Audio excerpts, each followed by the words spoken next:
Hello 18! Kung inspiring na artist ang first guest ng SB19 sa Time Podcast na si Mr. Gary V, ang second guest naman nila ang mag-asawang TG at KZ Tandingan ay talaga namang so inspiring din. Nag-share itong si KZ sa SB19 kung paano bilang asawa or husband itong si TG Monterde. Narito ang kanyang sinasabi.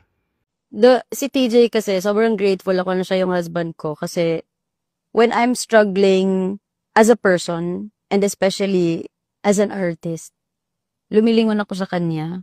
Kasi this person also waited 15 years to be where he is right now.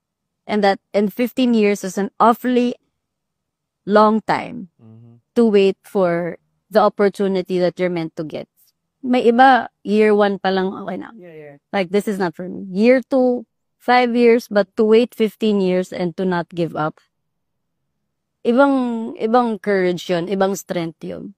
So, whenever I feel like giving up on myself and sa career ko, like, hanggang iyak-iyak ako.